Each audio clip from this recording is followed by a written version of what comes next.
Hello friends, welcome you all. आज हम vision IAS के 21 जनवरी वाले डेली करंट अफेयर्स डिस्कस करेंगे। आज दो तीन आर्टिकल काफ़ी ज़्यादा इम्पोर्टेंट है तो उसे डिस्कस किया जाएगा बिकॉज सुप्रीम कोर्ट के जो रिसेंट जजमेंट आए हैं जिन्होंने कॉन्स्टिट्यूशनल वैलिडिटी जो अदर बैकवर्ड क्लासेस कैंडिडेट्स के लिए एक्सटेंड किया है in the NEET PG and NEET undergraduate admissions उससे रिलेटेड है। और दूसरा ये जो आपका सिविल सर्वेंट्स के लिए जो आपका कैडर रूल्स है उसमें कुछ मॉडिफाई करने की बात सेंट्रल गवर्नमेंट कर रही है। तो ये दो इम्पोर्टेंट आर्टिकल्स है, इसे डिस्कस करेंगे। So without delaying let's move to our first article. तो आप देख सकते हो Supreme Court upholds 27% OBC quota in NEET.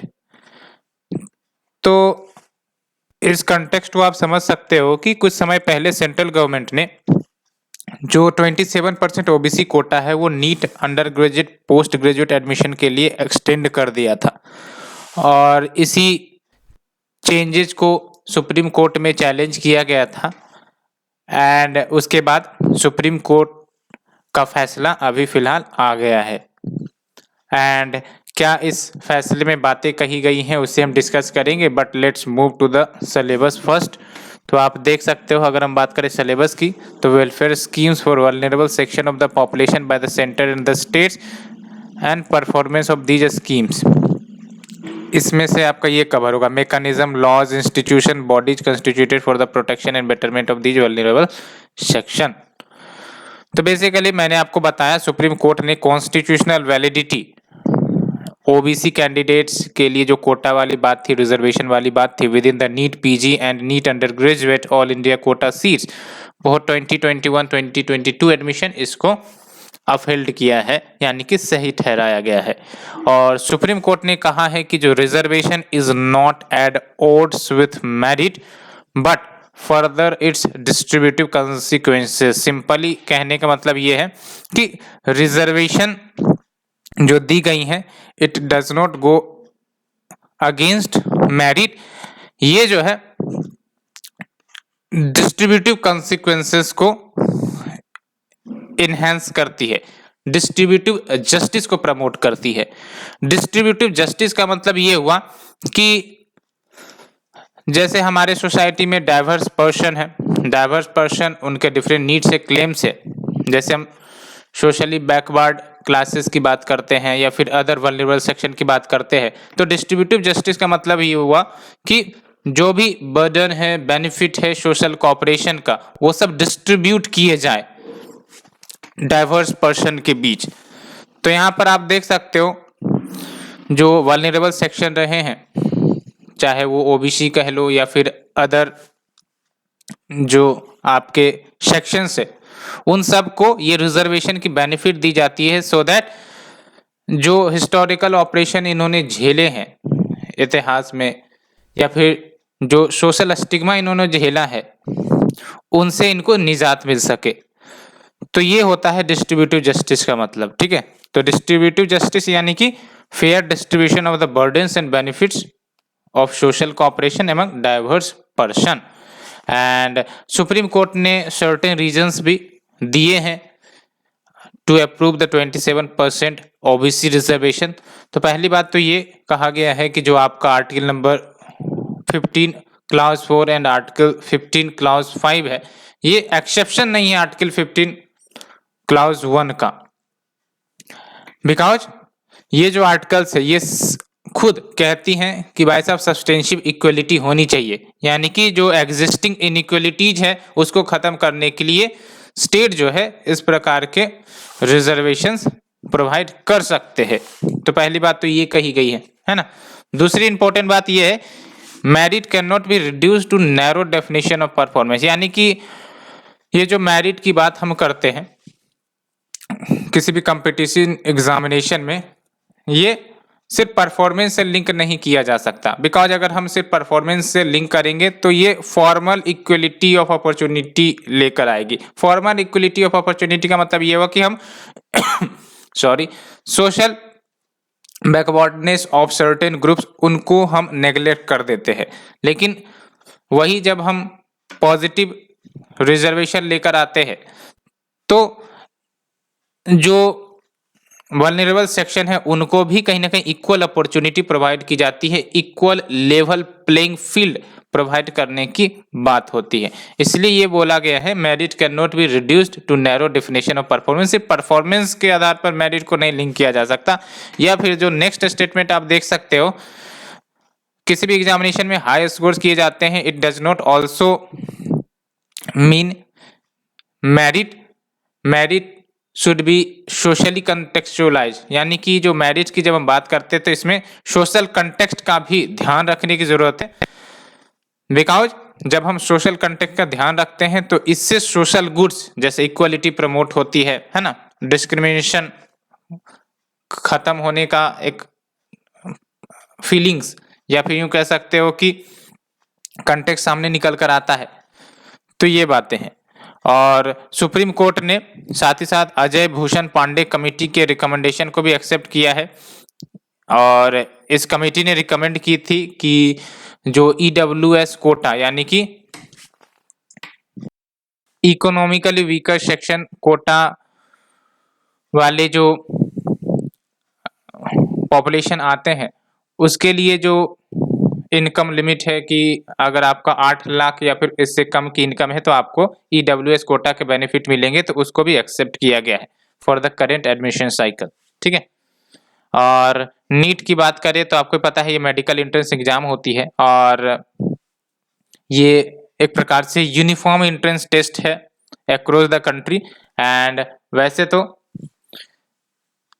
Same examination पूरे देश में होती है, लेकिन सर्टेन सीट्स जो है स्टेट मेडिकल या फिर डेंटल कॉलेजेस की वो रिजर्व कर दी जाती हैं फॉर द स्टूडेंट जो पार्टिकुलर स्टेट से बिलोंग करते हैं। जैसे फॉर एग्जांपल अगर हम बात करें उत्तर प्रदेश की, तो उत्तर प्रदेश में जो भी आपके स्टेट मेडिकल कॉलेजेस या डेंटल कॉलेजेस होंगे, सर्टेन सीट जो है उत्तर प्रदेश के डोमिसाइल्ड स्टूडेंट्स के लिए रिजर्व कर दी जाती है।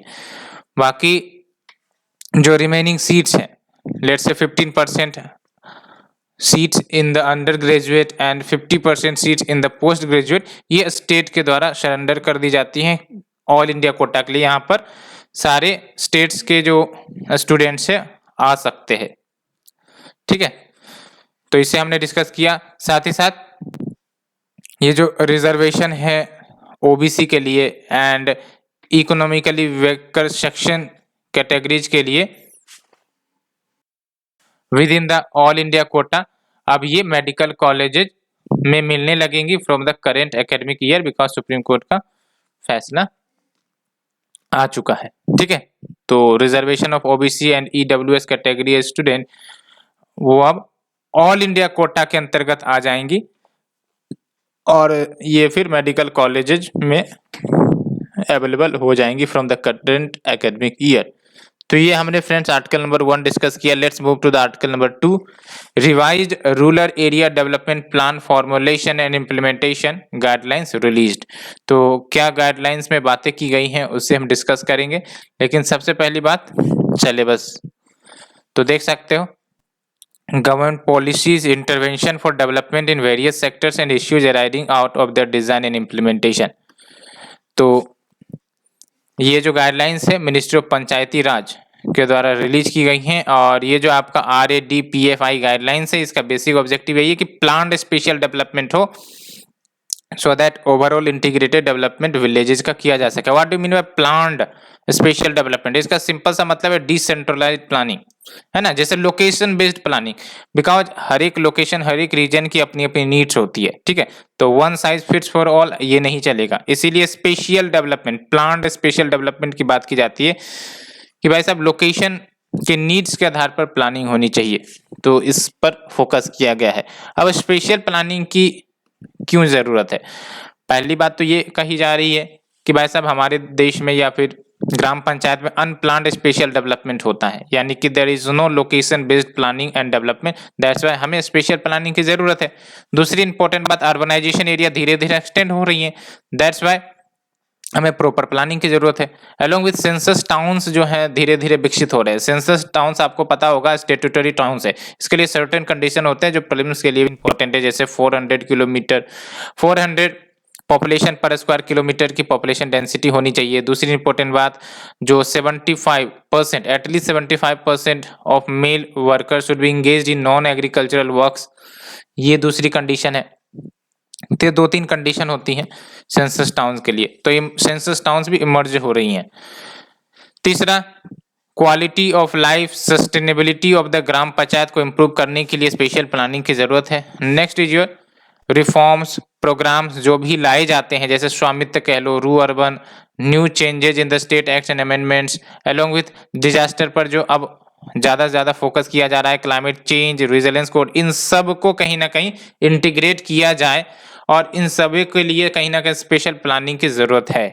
ठीक है, and along with there is a need to linked agroclimatic regions या zones to the SDG। SDG आपको पता है सस्टेनेबल डेवलपमेंट गोल, इसके तहत 17 गोल्स आते हैं टू बी कंप्लीटेड बाय 2030। तो इसके अंतर्गत जो भी टारगेट दी गई हैं उसको एग्रो क्लाइमेटिक रीजन से लिंक किया जाए सो दैट बेटर अचीव कर सके एसडीजी गोल्स को। अब ये जो न्यू गाइडलाइंस 2021 में जारी की गई हैं, ये किस पर फोकस करती है? तो पहली बात तो स्पेशल डेवलपमेंट प्लान पर फोकस करती है। स्पेशल डेवलपमेंट प्लान मैंने आपको बताया लोकेशन बेस्ड प्लानिंग है ना, रीजन बेस्ड प्लानिंग कहने का मतलब ये है। और ये फोकस करती है टाइपोलॉजी ऑफ विलेज, यानी कि विलेज की टाइप के आधार पर, जैसे पॉपुलेशन हो गया है ना, या फिर एग्रो क्लाइमेटिक जोन्स कि किस प्रकार का क्लाइमेट में वो विलेज आ रही हैं, उस हिसाब से प्लानिंग होगी। जैसे अगर कोई सूखे कैटेगरी में आ रहा है तो वहाँ पर इरिगेशन की सुविधा प्रमोट किया जाए, या फिर अगर फ्लड प्रोन एरिया है तो वहाँ पर आपका प्रॉपर वाटर मैनेजमेंट वाले सिस्टम लाई जाए। तो ये हो गई आपकी। साथ ही साथ हिल एरियाज के लिए अपने प्लानिंग होंगे, डिजास्टर अकरेंस इंसिडेंसेस अगर कहीं ज़्यादा होते हैं तो वहाँ की अलग प्लानिंग होनी चाहिए, है ना। एंड दूसरा है आपका विलेज टाउन प्लानिंग स्कीम। तो ये स्कीम चलाई जा रही है through community based on collaborative planning. And तीसरी इंपॉर्टेंट बात ये है कि जो 15th फाइनेंस कमीशन है उसको स्टेट फाइनेंस कमीशन से लिंक किया जाए with respect to the village level planning, यानी कि जो भी विलेज लेवल प्लानिंग की जाती है, आपको पता है फाइनेंस कमीशन यानी कि जो फाइनेंस कमीशन है वो कुछ ना कुछ रिकमेंडेशन देते हैं। तो जो भी वो रिकमेंडेशन देते हैं स्टेट फाइनेंस कमीशन उन्हें एक प्रकार से फुलफिल करने का प्रयास करना चाहिए। कहने का मतलब कोलैबोरेटिव अप्रोच होनी चाहिए दोनों के बीच। And next is your integrating या consolidation of gram panchayat development with rurban clusters block या डिस्ट्रिक्ट प्लान, जो 73rd 74th constitutional amendment act में भी कही गई है। एंड ई गवर्नेंस को इम्प्रूव करने की बात की गई है थ्रू स्पेशल डाटा इंफ्रास्ट्रक्चर। तो ई गवर्नेंस को इम्प्रूव करने की बात कही गई है। और स्वामित्व स्कीम को इस्तेमाल किया जाए फॉर द आबादी एरिया, यानी कि एक प्रकार से लैंड रिकॉर्ड, स्वामित्व आपको ही पता है ना, लैंड रिकॉर्ड्स के जो भी दस्तावेज है उसको मोबाइल के माध्यम से दिया जाता है। तो स्वामित्व का इस्तेमाल किया जा सकता है फॉर द आबादी एरिया, यानी कि लैंड रिकॉर्ड्स को लिंक करवाया जाएगा। एंड साथ ही साथ planning should be that it ensures the environmental benefit and disaster preparedness. तो उसमें डिजास्टर प्रिपेयर्डनेस, एनवायरमेंटल कंटेक्स्ट, ये सब होने चाहिए प्लानिंग में। तो ये आर्टिकल हमने डिस्कस किया friends. Let's move to the third article, state oppose rule change on central posting of IAS officer. ये काफ़ी ज़्यादा चर्चा में है और आपको भी इसे समझने की ज़रूरत है, बिकॉज ये डायरेक्ट टॉपिक आपका आ जाता है, देख सकते हो। Article number 3, role of civil services in a democracy. तो सेंटर ने अमेंडमेंट प्रपोज किए हैं to the IAS cadre rules 1954, और एक ऑब्जेक्टिव ये है इस अमेंडमेंट का कि ग्रेटर कंट्रोल सेंट्रल गवर्नमेंट का हो सेंट्रल डेपुटेशन के फील्ड में of the IAS officials. Deputation का मतलब यही हुआ कि जैसे फॉर एग्जांपल एक स्टेट है A और वहाँ पर IAS ऑफिसर अपना ड्यूटी या वर्क कर रहे हैं। अब अगर डेपुटेशन की बात आएगी तो इसका मतलब जो इनका पेरेंट कैडर है, लेट्स से कि A जो राज्य है उनका पेरेंट कैडर था IAS ऑफिसर का, तो डेपुटेशन का मतलब ये है कि कुछ सर्टेन टाइम पीरियड के लिए वो अपने पेरेंट कैडर को छोड़कर दूसरे राज्य में या फिर सेंट्रल गवर्नमेंट में या फिर including the public sector enterprises, यहां पर इनको डेप्यूट करवाया जा सकता है। तो ये हुआ आपका डेप्यूटेशन, ठीक है। तो अपने पेरेंट कैडर को छोड़कर दूसरे कैडर में या फिर सेंट्रल गवर्नमेंट के पास वो अपनी ड्यूटी कर सकते हैं with for a specified period. तो ये हो गया आपका डेपुटेशन, ठीक है। तो इसी को लेकर अमेंडमेंट प्रपोज की गई है। अभी क्या स्टेटस है? तो अभी स्टेटस यही है कि जो कैडर ऑफिसर है उनको स्टेट गवर्नमेंट की सहमति लेनी पड़ेगी, यानी जिस भी स्टेट में वो सर्व कर रहे हैं उस स्टेट गवर्नमेंट की सहमति लेनी पड़ेगी। अगर वो किसी दूसरे राज्य में या फिर सेंट्रल गवर्नमेंट के अंदर डेप्यूट होना चाहते हैं, सेंट्रल गवर्नमेंट के अंदर सर्व करना चाहते हैं या फिर दूसरे स्टेट गवर्नमेंट में सर्व करना चाहते हैं, तो स्टेट गवर्नमेंट कंसर्न्ड यानी कि जिस स्टेट गवर्नमेंट के अंदर वो अभी फिलहाल वर्क कर रही है तो उनका कंकरेंस चाहिए, उनकी सहमति चाहिए। ये सबसे इंपॉर्टेंट प्रोविजन है। अब ये जो अमेंडमेंट है ये क्या प्रपोज करता है? तो आप देख सकते हो इसके तहत ये बातें कही गई हैं कि जो स्टेट गवर्नमेंट है उन्हें डेपुटेशन के लिए certain number of eligible officers को उपलब्ध करवाना पड़ेगा,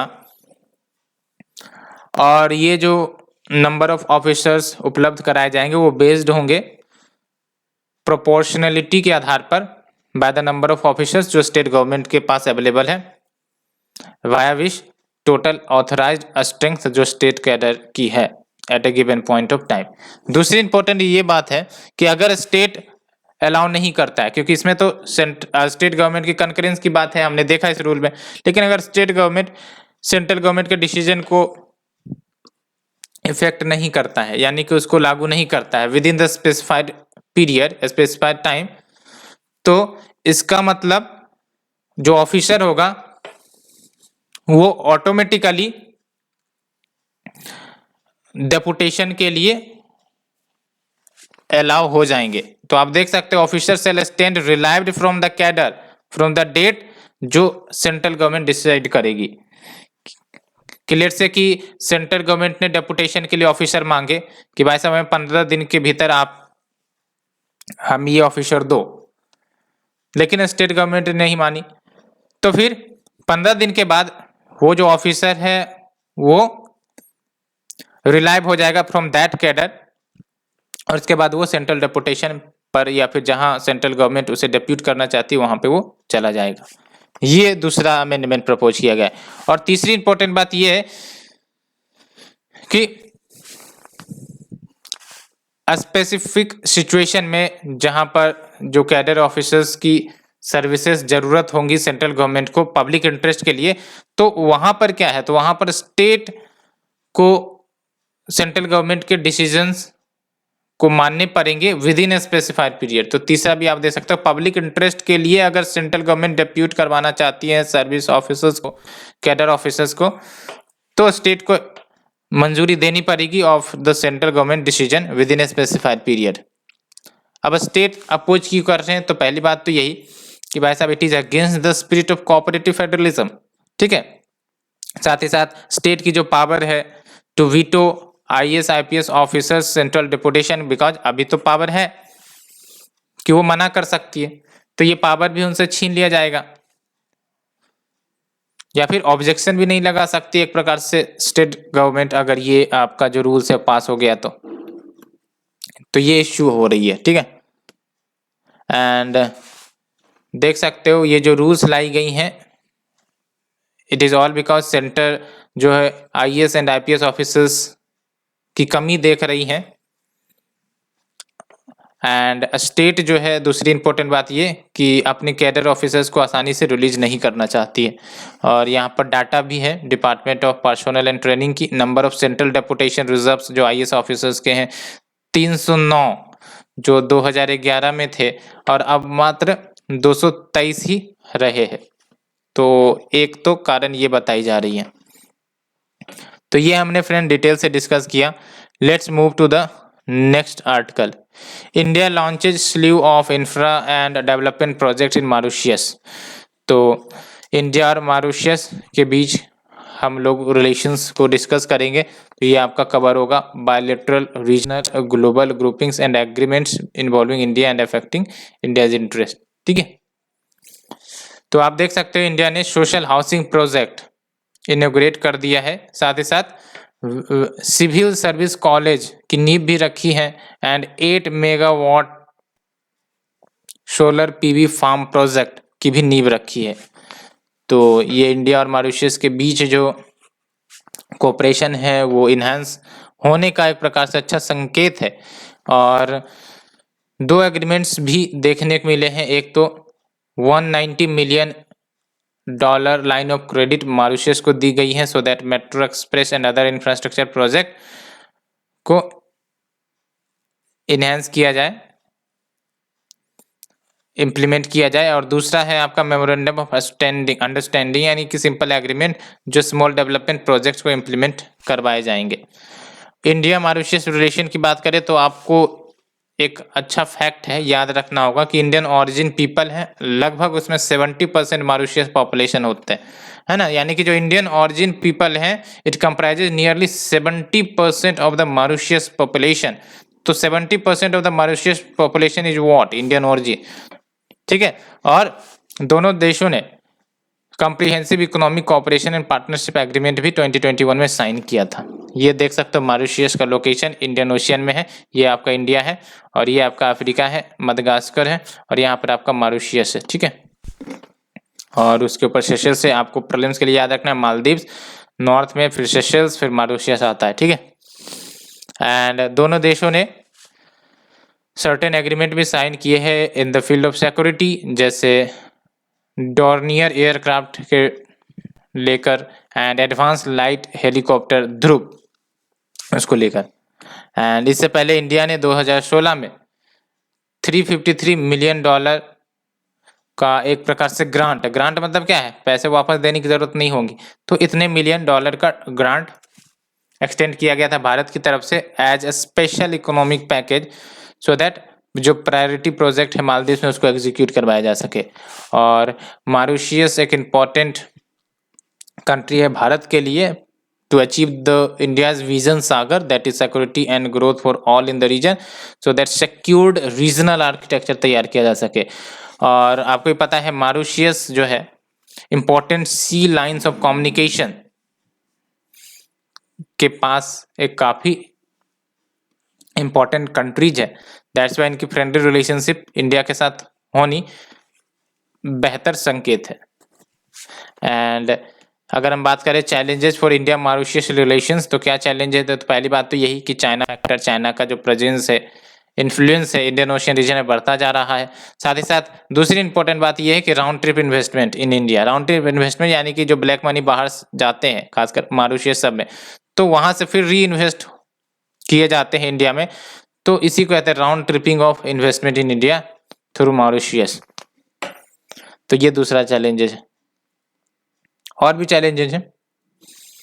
सो फ्रेंड इसे डिस्कस किया, let's move to the next article, centre to rank states on faster green notes.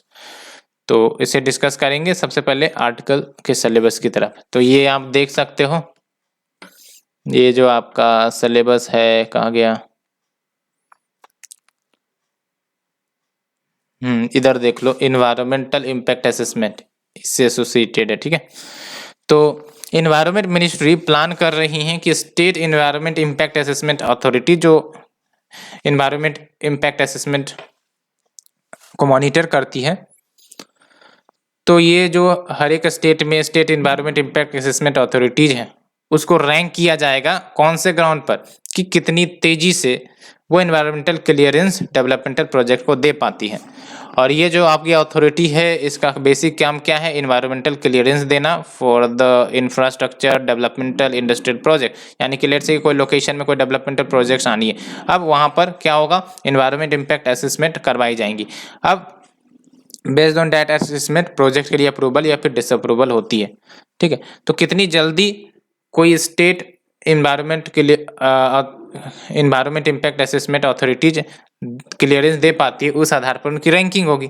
ठीक है, और इसका बेसिक ऑब्जेक्टिव क्या है? तो बेसिक ऑब्जेक्टिव यही है कि भाई साहब जो स्टेट अथॉरिटीज अच्छे परफॉर्म कर रहे हैं इनको रिकॉग्निशन मिले, इनकरेजमेंट मिले, और जहां पर इम्प्रूवमेंट्स करने की ज़रूरत हो और वो खामियां कहीं ना कहीं इंडेक्स से पता चल जाती हैं तो उन खामियों को भी दूर किया जा सके। क्या पैरामीटर्स अपनाए जाएंगे टू रैंक दी? तो एक तो एवरेज नंबर ऑफ डेज को देखा जाएगा कि आखिरकार ऑन एवरेज कितने नंबर ऑफ डेज लिए जाते हैं टू एक्सेप्ट द प्रपोजल, जिसमें एनवायरमेंट क्लियरेंस की बात होती है उस प्रोजेक्ट में, है ना। तो कितने नंबर ऑफ डेज में वो बेसिकली प्रपोजल एक्सेप्ट करते हैं विच सीक्स द एनवायरमेंटल क्लियरेंस। दूसरा, नंबर ऑफ कंप्लेंट्स एड्रेस, यानी कि कितना वो सर्टेन पीरियड में कंप्लेंट एड्रेस कर पाते हैं, वो भी होगा आपका। साथ ही साथ percentage of cases for which site visits are carried out, कि कितने प्रोजेक्ट में साइट विजिट की जाती हैं वो भी देखा जाएगा, along with percentage of cases in which additional information is out from the project proponents more than once.